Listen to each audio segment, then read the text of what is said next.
बिस्मिल्लाहिर्रहमानिर्रहीम, अस्सलाम वालेकुम।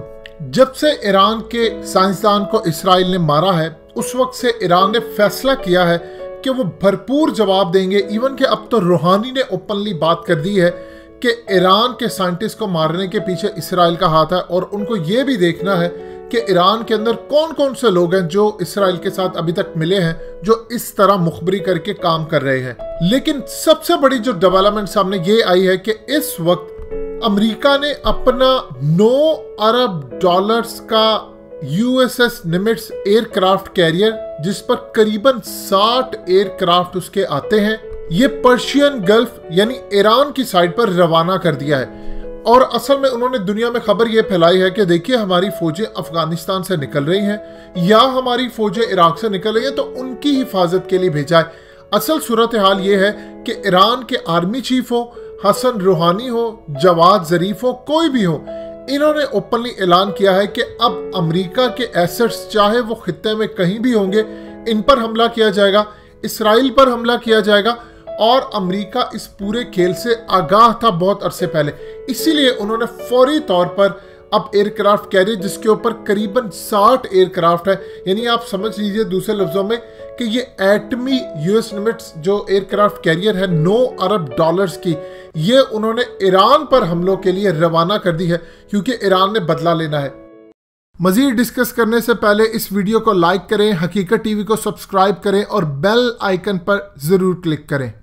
जब ईरानी साइंटिस्ट को मारा गया तो इस वक्त सूरत हाल ये थी कि ट्रंप गोल्फ खेल रहे थे, और गोल्फ खेलते वो इतने ज्यादा रिलैक्स थे, आप देख सकते हैं कि किस लेवल की उनके चेहरे पर रिलैक्सेशन थी। आराम से वो गोल्फ खेल रहे हैं, उनको किसी तरह की कोई परेशानी नहीं है।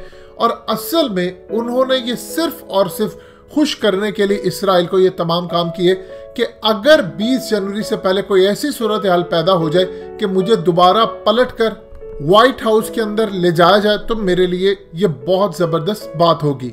देखिए, ईरान अकेला कुछ भी नहीं कर सकता। अभी इस वक्त जो सूरत हाल है, ईरान ने यूएस जो एयरक्राफ्ट कैरियर आ रहा है उसको मारने के लिए अपना शिप, जो हालिया उन्होंने जिसकी इनॉग्रेशन भी की थी, शाहिद रुज़की, ये बेसिकली तैयार किया है, जिस पर मिसाइल लगे हैं, ड्रोन्स हैं, और इससे उन्होंने अब अमेरिका के तमाम एसेट्स पर हमला करना है, चाहे वो खित्ते में कहीं भी हो, किसी भी जगह पर हो, किसी अरब कंट्री के अंदर हो या किसी और जगह पर हो, इन्होंने हर सूरत इस पर हमला करना है।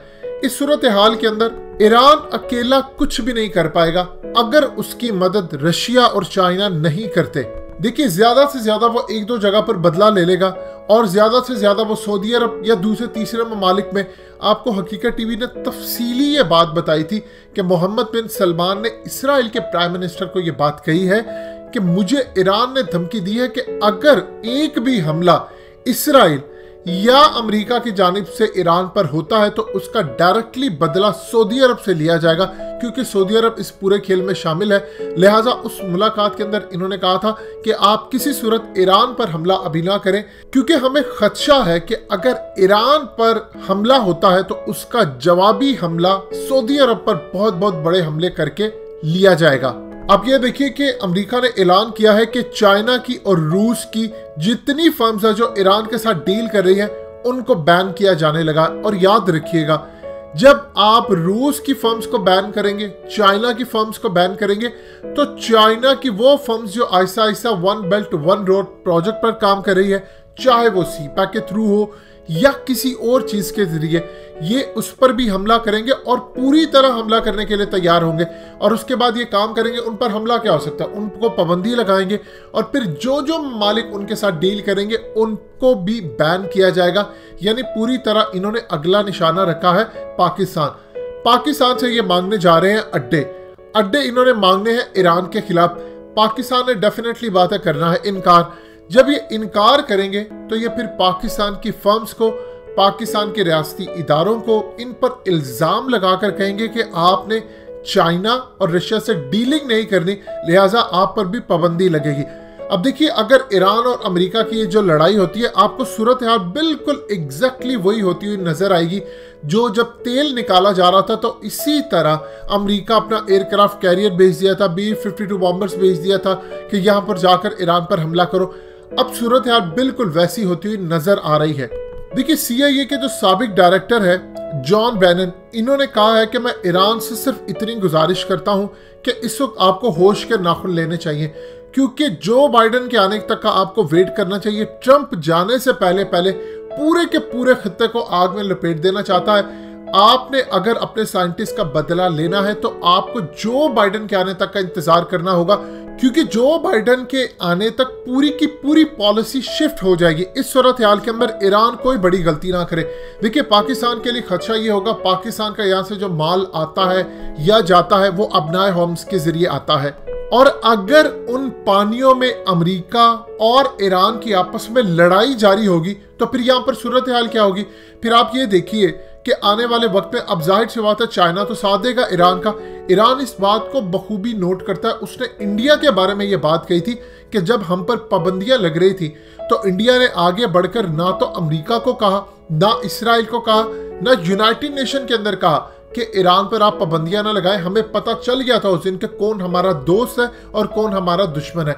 इसी सूरत हाल के अंदर अब ईरान ये देखेगा कि क्या चाइना आगे बढ़कर मेरा साथ देगा। अगर चाइना इस आगे बढ़कर इनका साथ देता है तो मुस्तकबिल में ईरान कुछ भी उसके लिए करने को तैयार है, और अगर वो नहीं देते तो फिर याद रखिएगा चाइना ईरान का मुस्तकबिल कुछ भी नहीं है। और इस सूरत हाल में चाइना कभी यह गलती नहीं करेगा कि अमेरिका के खिलाफ सबसे ज्यादा मजबूत उसका इत्तेहादी जो इस वक्त बनने जा रहा है ईरान, अगर उसने इस वक्त उसका साथ ना दिया तो मुस्तकबिल में कोई भी अमेरिका के खिलाफ या इसराइल के खिलाफ इस लेवल पर खड़ा नहीं हो सकता। देखिए, खित्ते को पूरी तरह अब आग में झोंकने का फैसला हो चुका है। ईरान ने बदला लेना है।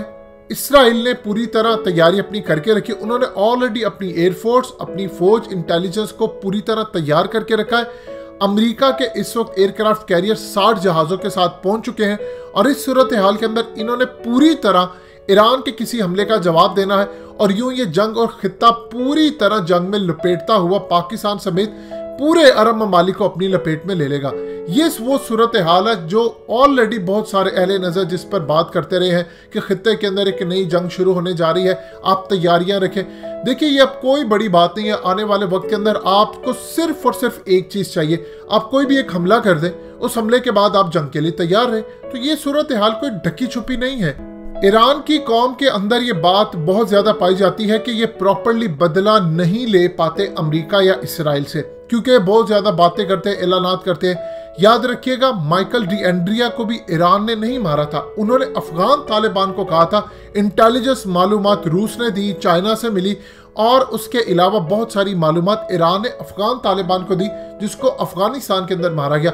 माइकल डी एंड्रिया आप इसी तरह समझ लें, वो इतना ज्यादा अहम शख्स था कि दूसरे लफ्जों में आप कह लें कि वो कोई CIA का डायरेक्टर या FBI के डायरेक्टर के लेवल का था।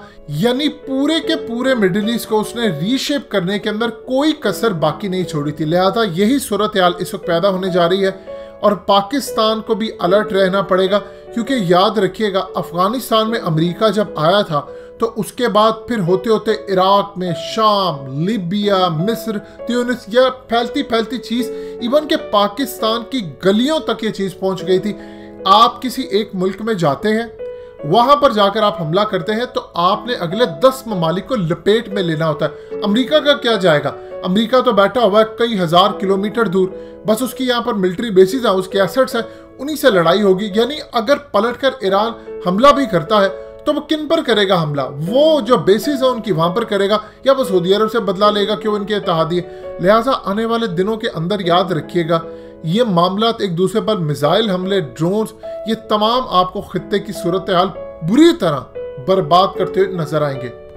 दोस्तों, हकीकत टीवी को सब्सक्राइब करना मत भूलिए, वीडियो को लाइक करें, शेयर करें और कमेंट सेक्शन में अपनी राय का इजहार जरूर करें।